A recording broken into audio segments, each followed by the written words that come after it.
Welcome to the Real Estate Niche Show, a show that focuses on top real estate professionals who specialize in different niches of real estate. My name is Ben Kogut. Join me as we dive deep into the professional and personal lives of the experts of the real estate industry.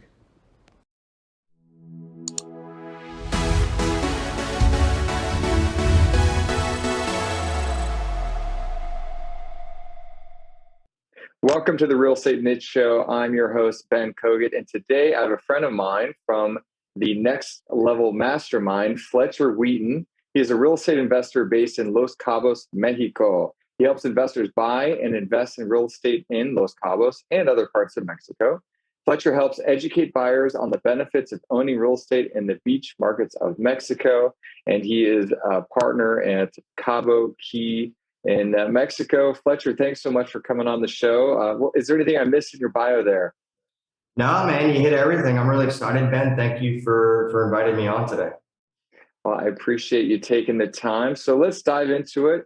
What is your real estate niche and how'd you get involved in it? Okay, so I mean, at the end of the day, what I'm doing is I'm helping people invest into Mexico. And, hey, how did that come about, right? Basically, because you're from where originally?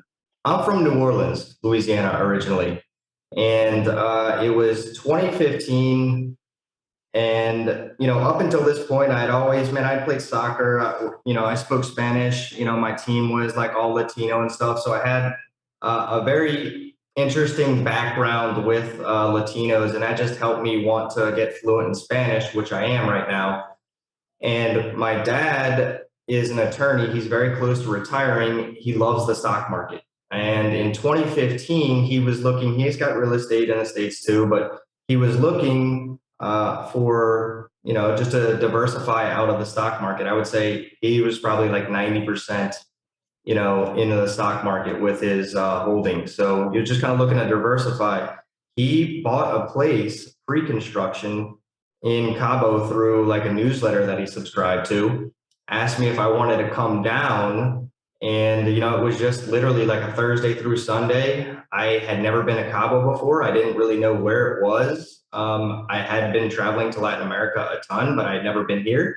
And it just so happened on that particular weekend, Elisa Herrera was randomly assigned as the realtor from this developer to show us around in the model home and stuff. And long story short, we're married, have a son here. And, so she's been in real estate here since 2010. She's Mexican. And I've really been here since 2015. So.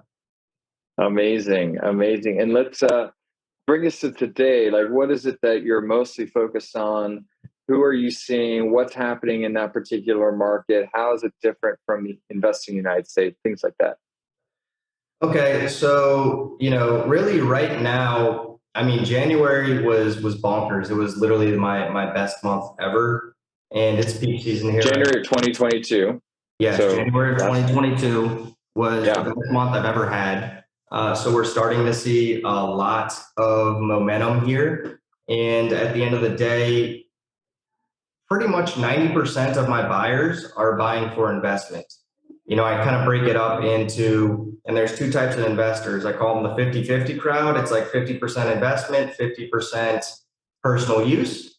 And then the other ones that are just like straight on, I just want to get rental income because, Ben, if you invest in Cabo, if you invest in Cancun, Tulum, Puerto Vallarta, these markets are really denominated in the US dollar. So there's no diversification outside of the Mexican peso. Now, look, when you start paying like property taxes, which are super low here, that inevitably will be in the peso, but you're accepting rent in the US dollar and you're buying and selling in the US dollar. And that's very attractive. So it's kind of like a halfway step into the international markets. You're still using the US dollar, but you're not in the United States. But most of my buyers are investors.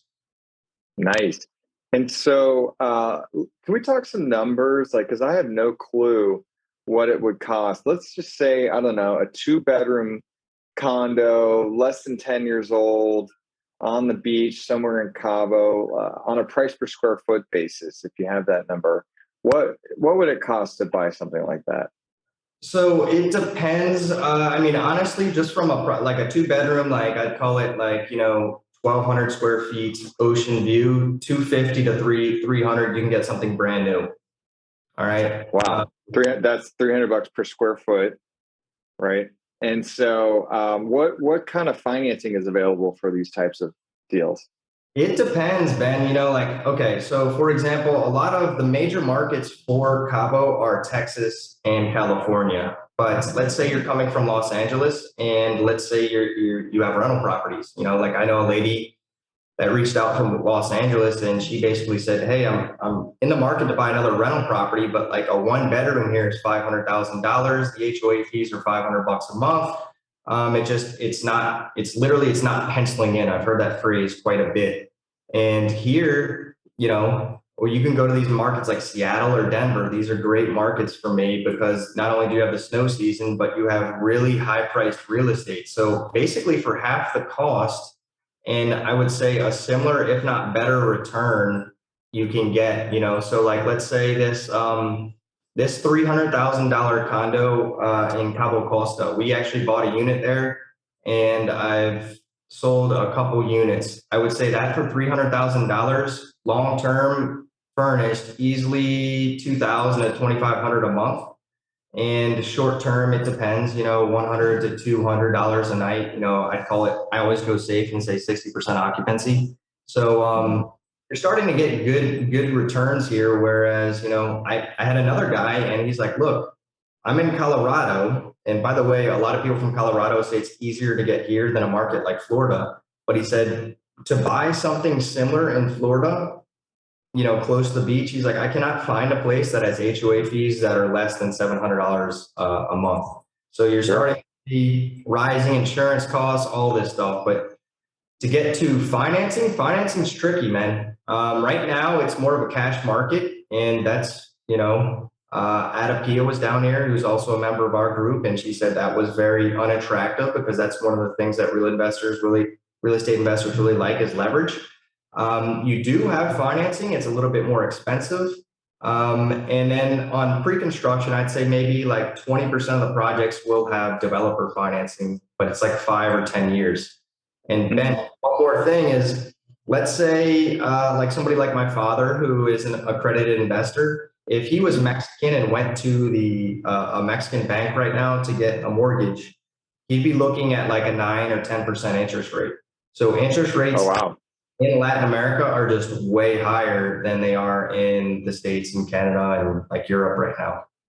Huh. Interesting. And then talk to us, what kind of property taxes do people become responsible for? Okay, so property taxes in Baja California Sur are some of the lowest in Mexico. It's 0.1%. So if you have a $300,000 condo, you're going to be paying $300 a year. Now, Ben, they've had like the Mexican IRS, the Hacienda, is way less sophisticated than the IRS. So tax evasion has been not only in Mexico, but throughout Latin America. It's kind of like business. For example, in 2016, I was reading that only 70% of Puerto Vallarta collected property taxes. Okay. 7? If you pay in January, they give you 20% off. So on a $300,000 condo, you could actually pay $250 in property taxes. And then in February, it's like 10% off, like that. So they incentivize you to pay this. The downside of that, Ben, is in markets like Quintana Roo, which I think from like Isla Mujeres and all that. That's Tulum, Akumal, Playa del Carmen. That state and Baja California Sur are the two fastest growing in Mexico from 2010 to 2020. And a lot of that has to do with Americans coming down and retiring here or buying real estate. Guilty. Got it. So what kind of growth are you seeing in Cabo right now versus Quintana Roo? It's a good question. The thing with Cabo is that it's still more it's still more land than there is development. So Cancun turned 50 years old in 2020, like right when the pandemic started. And people in Cabo will say, well, that's a very mature market. So Cabo was really I could get into this and like nerd out on it. Just to put it simple, a lot of the land here was not private until like the mid 90s when it opened up to private investment. So it'd be like, if San Diego was like half national park and then they just opened it up. So Cabo was slowly starting to get on the map, and then 2008 happened, and that was not good for anywhere, but particularly these markets. So it took a while for the momentum to get up. And now you're starting to see, Ben, a lot of developers. I know a developer that has built 1,500 units on the Riviera Maya, mainly Tulum and Playa del Carmen. And they're coming to Cabo, and he told me that he thinks Cabo's 10 years behind Tulum in terms of development, or the Riviera Maya. And he's just getting way too competitive out there. Our margins are cut. So you're starting to see a lot of this wealthy Mexico City money starting to come to Cabo as opposed to the Riviera Maya. But, at the end of the day, they're both beautiful beach markets. Got it. Sounds promising. I suspect that there are some misconceptions about safety. Can you talk about that? Yeah, it's funny because there's actually somebody coming. It's a single female from Manhattan that's coming on Friday, and I just had a phone call with her, and she was kind of expressing, well, she wasn't that worried, but she was saying like her parents were worried and stuff. Yeah, Cabo's really safe. Now look, there are parts of Mexico that are not, but Cabo is very safe. It's basically kind of like an island. It's like the airport here is super easy to get into, but as far as crime, I've never had, like, Ben, my bike is just sitting outside. I live in HOA community, but just sitting outside. If that was my hometown of New Orleans, by the way, like New Orleans, the last time I go to like NOLA.com, and it was like, people are getting pulled out of their vehicles midday, beat up, and then their car stolen. And I just find it a little ironic that those same people that know that's happening, they're kind of like stigmatized to it. It just like it happens every day. Whereas here, I'm actually more worried about like traffic accidents that are, more prevalent here due to like, not as good infrastructure. I'm more worried about, they pump your gas here. So if you're not looking, they'll try to like, rip you off, so I'm more right. about stuff like that. But unless you're really going out and getting like hammered and you're walking around at like 2, 3 in the morning, Cabo's a pretty safe place. So most people that come down here and spend any sort of time won't even, they won't even question it. They already know, So it's really safe. But, other parts of Mexico, unfortunately, everything gets thrown into the same basket from the media standpoint. And it's something that the country definitely needs to get down, and we'll see how that does. But Cabo is very much an anomaly from the rest of the country. Got it. That makes sense, and definitely makes me want to come visit even more. Let's talk about the trend of remote working. What are you seeing with that? And as far as like renters, and as far as, comparing, like you had mentioned before we started recording, that you see more of an opportunity as opposed to Airbnb and actual just long-term renters. You may get more margin just locking someone into a long-term commitment. Can you talk about that? Yeah. So, there was a guy I met from Seattle, and I was telling you, these are like really good markets. These markets like Seattle, Denver, where you have really expensive real estate, and they have, Denver doesn't have a harsh winter, but Colorado tends to. So either way, you're getting to the beach market. I mean, right now, Ben, it's 60 degrees at night, and then it gets up to 85 during the day. So we're not running any AC or anything like that.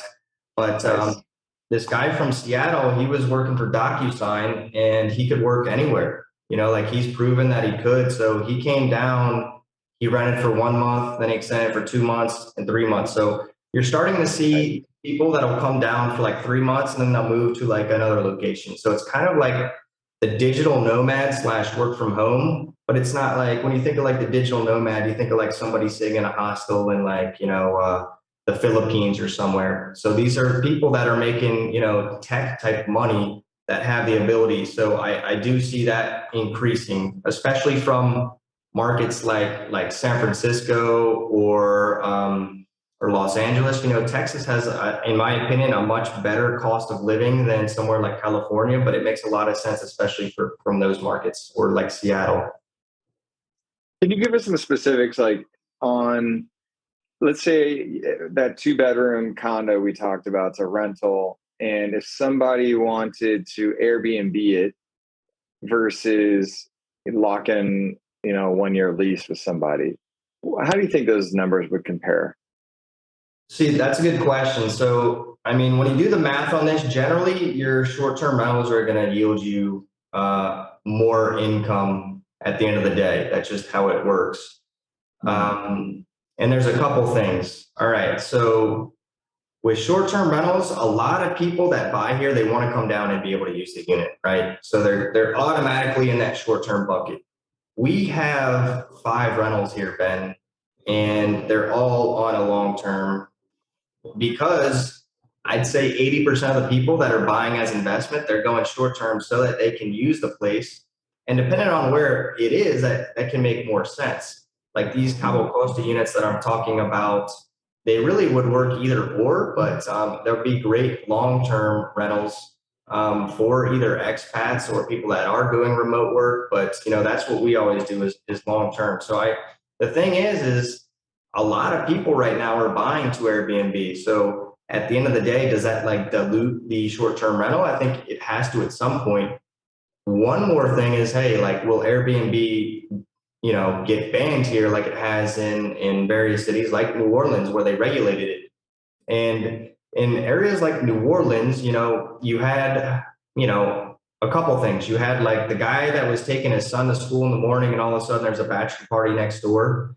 Then you had a lot of like investors coming in from New York and snapping up and making the price of the real estate just that much more expensive. So you had a very large like outcry from the local community. Here, like I said, Cabo is still very much land. So this is really actually helping like build it out. You don't have that chorus of locals saying like, hey, ban the Airbnbs. If anything, it would be like the hotel association here. I don't, going back to tax evasion, people weren't paying taxes on Airbnb, and they just the Mexican government went to Airbnb in 2019, I think it was, or 2020, and basically said, hey, look, we're getting our cut first. So from that perspective, they're very happy that they're getting this revenue, whereas before, so like they're satisfied, the locals aren't complaining, but at the end of the day, a lot of people are adding short-term rentals to the market. So we'll see. But, at the end of the day too, Cabo, just the demand right now is going up as well. So it's something to pay attention to going forward. That's amazing. Yeah, I definitely have pondered the idea of doing an investment like that, but it's not quite yet there for me. Anyways, let's pivot a little bit, Fletcher. I want to talk and acknowledge you for all the YouTube and the marketing efforts and LinkedIn that you've done. Could you share with us a little bit about what your strategy is with marketing? Yeah. So, I shared this earlier with you, Ben. I'll take the guy the investor from Utah, for example. If he's he basically was buying rental incomes or rental properties, and he basically got to the point where he's like, hey, this is a little too expensive now in 2022, so I'm going to buy down there. But basically with that, if he's going to like Austin, Texas, like, man, he's just going to connect with a local realtor and figure it out. There's like this sort of fear about investing in Mexico, and I think rightfully so. So people want to work with somebody that they know, like, and trust. And at the end of the day, right when the pandemic started, right when we started Next Level Mastermind in March, I basically hired somebody that I looked up to. I was following him on YouTube, and he was coaching me for a couple months there. So that's like, now it's like self-sustaining. But these YouTube videos, man, that's literally where all my business is coming from. It's almost concerning to a certain extent that I need to like diversify a little bit out, but I'm getting a lot of leads from that I'm not like pitching. I'm just walking around at developments. Like, I'll walk through like an abandoned development and be like, look, this is what happens when you buy wrong here. and people are like, damn, like this guy knows. So I think video for me has been huge. And this is one thing for you too, Ben. I did my last podcast. I put it on Spotify, and I think I had 20 downloads for that episode. I put that clip, didn't edit it at all, just put it on YouTube, and now it's close to 3,000 views. So amazing. like YouTube's just, I think it's a very powerful platform if you use it correctly. It's just whatever you're doing, you got to be consistent. Amen to that. Well, we'll be sure to get you this content so you can blast it out however you want as well, hopefully for your purposes. And it sounds like a good problem to have. You have a lot more leads right now, so congrats on that. It's definitely better than the alternative. And so awesome. So let's keep moving forward. We're gonna pivot again, and we're gonna get into a few of these questions that I like to ask my guests, which is personally or professionally, how do you like to invest in yourself? It's a good question, and it's actually a good question for me right now. I really like to do one of the reasons that I love to live here in Cabo is that you can go outdoors literally probably 360 days a year, because it doesn't rain that often here. So investing in yourself from the, your health perspective, and I'm saying this as I haven't really done much this year. So I would say exercise on the personal and on the professional. I would say there was a lot of times where I would what you call like penny wise, dollar stupid. I would be like, I'm not going to pay this guy to show me how to use, YouTube or whatever, for example. But those coaching or whatever that is, whether that's continuing education or whatever, will pay dividends. So I think at the end of the day, like whether that's a paid mastermind or whatever it is that you're doing, I think that will help you take the leap to the next level. Love that. And the next question is, how personally or professionally do you like to invest in the community? Good question too. Ben, if I wasn't, I shared earlier that, soccer was a big part of my life growing up. And I truly believe that I probably would have been getting in a lot more trouble if I didn't have sports. So anything for the community, like here, I like to go out and coach like once a week, like maybe, anywhere from the 5 to 10-year-old, and just kind of like an assistant coach, right? Whenever my buddy calls me out to go do it, I think that's very important because at the end of the day, being active and being committed to a sport up until college, or right after college, basically, really helped me. So I think helping the youth with sports is a great way to give back to the community. Love sports. Love that involvement in the community. Very cool. Awesome. Next question. How does Fletcher Wheaton define the word success? Okay. Success. For me, I remember when I was coming out of school, Ben, and my father, he was like, hey, why don't you find something that you like as opposed to something in chasing money, right? And of course, the first thing I did was go try to find the job that was paying the most amount of money. I'm just one of those guys that has to learn the hard way. But, so if you'd asked me that my 20s, success would have been all about financial gains and stuff like that. But I think success today is the ability to do things on your terms, whether that's as an entrepreneur or an employee, having the ability to take days off when you need to, or work remotely or do whatever. I think success at the end of the day is really enjoying what you're doing, and then having the ability, to have, if you have a boss, that they will trust that if you go, for a week to somewhere, that you're going to continue doing the same quality of work.